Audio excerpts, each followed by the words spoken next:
The Problem of Evil by John Hick. To many, the most powerful, positive objection to belief in God is the fact of evil.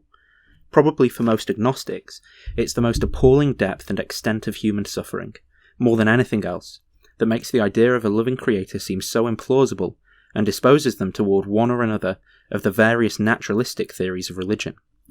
As a challenge to theism, the problem of evil has traditionally been posed in the form of a dilemma. If God is perfectly loving, he must wish to abolish evil, and if he is all-powerful, he must be able to abolish evil.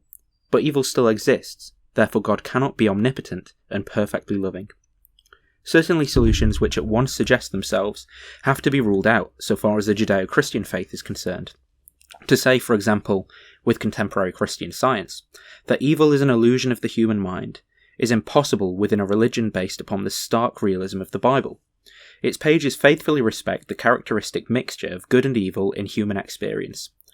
They record every kind of sorrow and suffering, every mode of man's inhumanity, to man and of his painfully insecure existence in the world. There is no attempt to regard evil as anything but dark, menacingly ugly, heart-rending and crushing. In the Christian scriptures, the climax of this history of evil is the crucifixion of Jesus, which is presented not only as a case of utterly unjust suffering, but as the violent and murderous rejection of God's Messiah. There can be no doubt, then, that for biblical faith, evil is unambiguously evil, and stands in direct opposition to God's will. Again, to solve the problem of evil, by means of the theory, sponsored for example by the Boston Personalist School, of a finite deity who does the best he can with a material intractable and co-eternal with himself, is to have abandoned the basic premise of Hebrew Christian monotheism. For the theory amounts to rejecting belief in the infinity and sovereignty of God.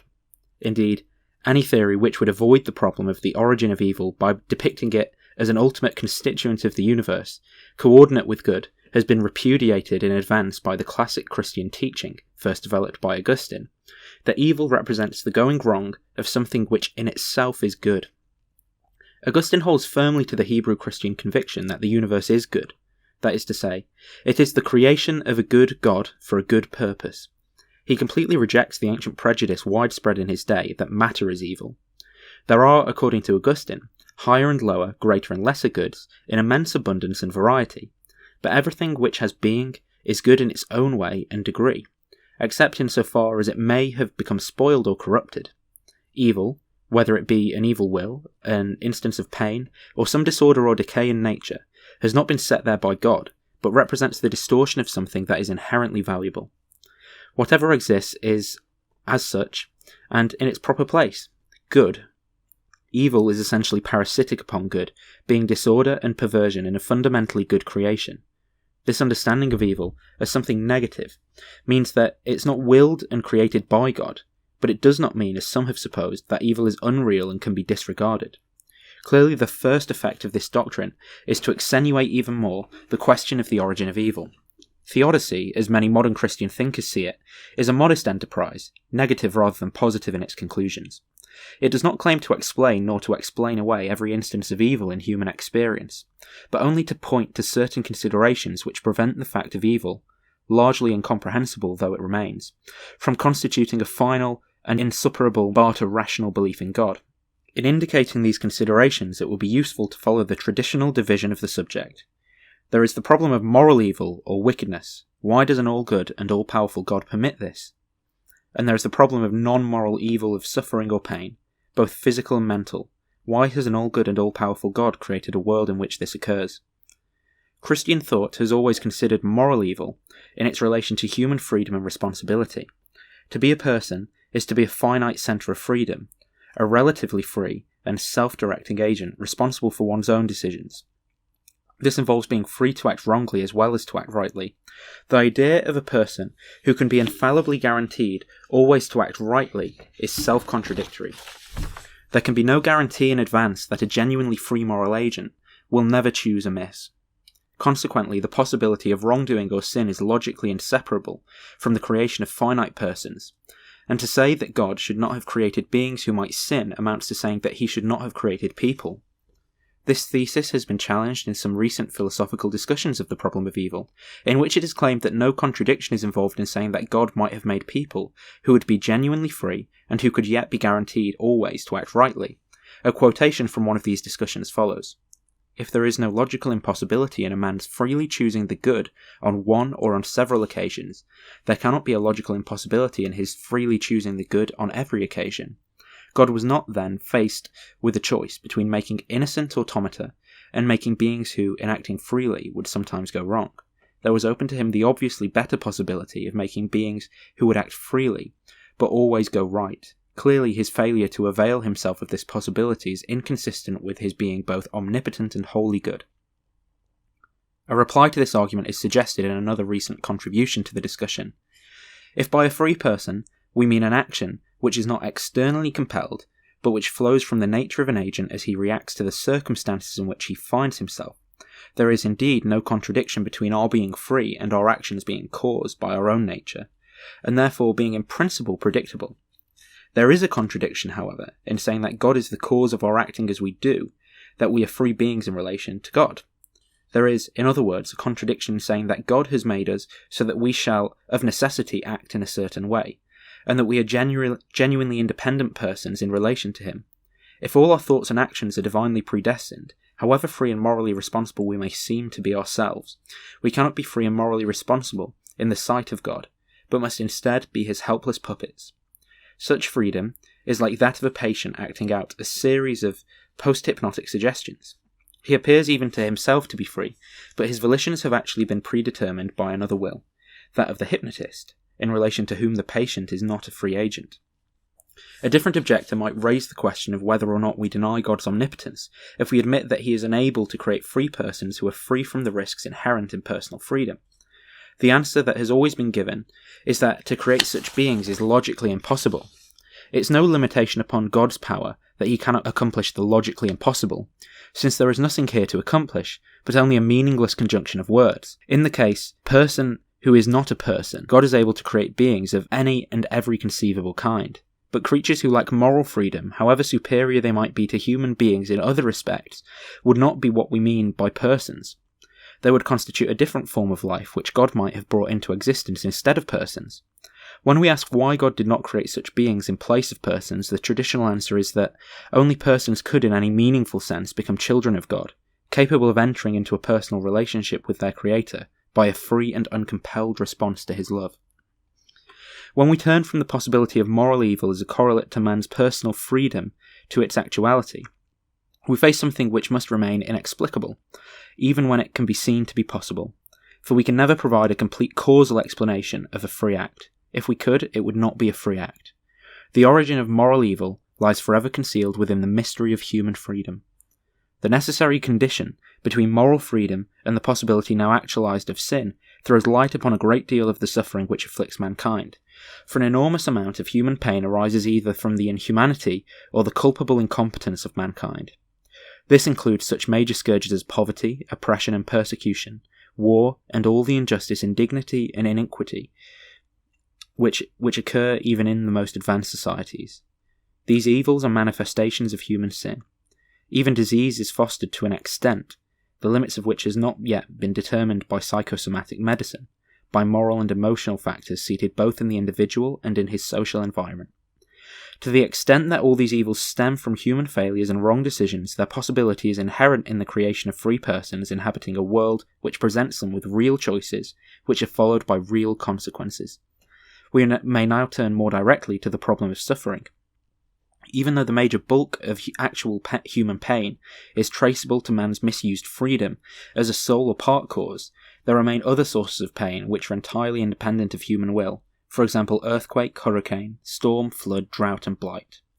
In practice, it is often impossible to trace a boundary between the suffering which results from human wickedness and folly, and that which falls upon mankind from without. But kinds of suffering are inextricably mingled together in human experience. For our present purpose, however, it's important to note that the latter category does exist, and that it seems to be built into the very structure of our world. In response to it, Theodicy, if it's wisely conducted, follows a negative path.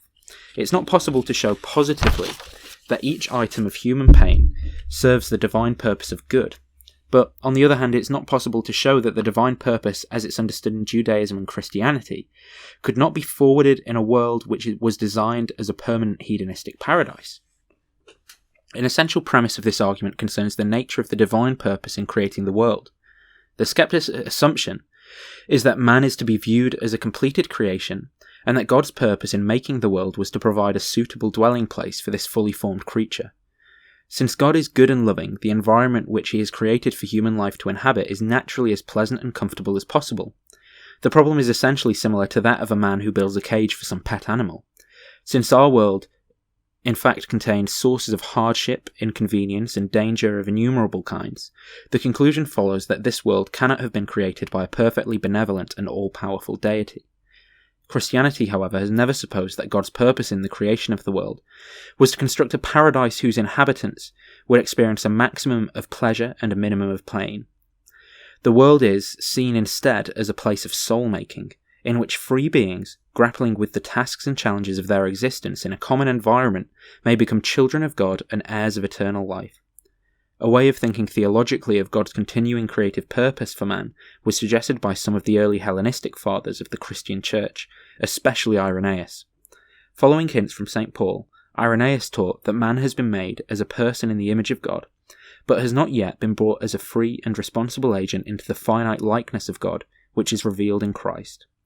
Our world, with all its rough edges, is a sphere in which this second and harder stage of creative process is taking place.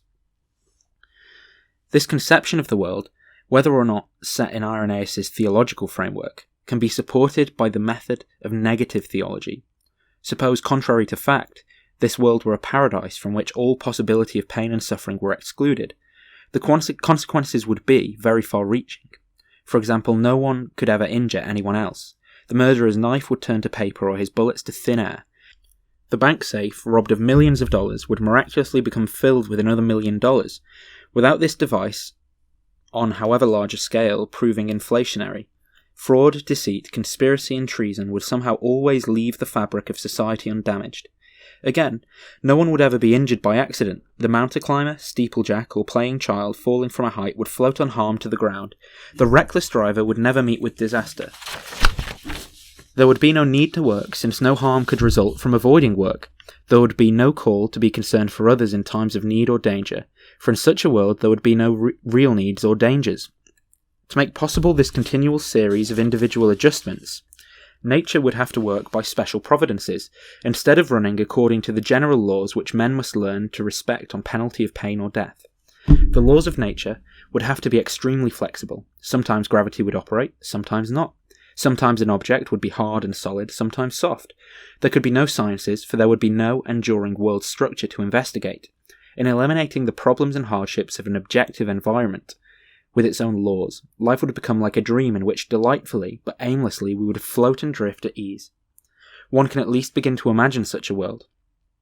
It's evident that our present ethical concepts would have no meaning in it. If, for example, the notion of harming someone is an essential element of the concept of a wrong action, in our hedonistic paradise, there could be no wrong actions, nor any right actions in distinction from wrong. Courage and fortitude would have no point in an environment in which there is, by definition, no danger or difficulty. Generosity, kindness, the agape aspect of love, prudence, unselfishness, and all other ethical notions which presuppose life in a stable environment could not even be formed. Consequently, such a world, however well it might promote pleasure, would be very ill adapted for the development of the moral qualities of human personality. In relation to this purpose, it would be the worst of all possible worlds. It would seem then that an environment intended to make possible the growth in free beings of the finest characteristics of personal life must have a good deal in common with our present world. It must operate according to the general and dependable laws, and it must involve real dangers, difficulties, problems, obstacles, and possibilities of pain, failure, sorrow, frustration, and defeat. If it did not contain the particular trials and perils which, subtracting man's own very considerable contribution, our world contains, it would have to contain others instead. To realise this is not, by any means, to be in possession of a detailed theodicy. It's to understand that this world, with all its heartaches and the thousand natural shocks that flesh is heir to, an environment so manifestly not designed for the maximisation of human pleasure and the minimisation of human pain, may be rather well adapted to the quite different purpose of soul-making. These considerations are related to theism as such, specifically Christian theism, goes further in light of the death of Christ. which is seen paradoxically both as the murder of the divine Son, as the worst thing that has ever happened, and as the occasion of man's salvation as the best thing that has ever happened. As the supreme evil turned to supreme good, it provides the paradigm for the distinctively Christian reaction to evil. Viewed from the standpoint of Christian faith, evils do not cease to be evils, and certainly in view of Christ's healing work, they cannot be said to have been sent by God. Yet, it has been the persistent claim of those seriously and wholeheartedly committed to Christian discipleship that tragedy, though truly tragic, may nevertheless be turned through a man's reaction to it, from a cause of despair and alienation from God, to a stage in the fulfillment of God's loving purpose for that individual. As the greatest of all evils, the crucifixion of Christ was made the occasion of man's redemption, so good can be won from other evils.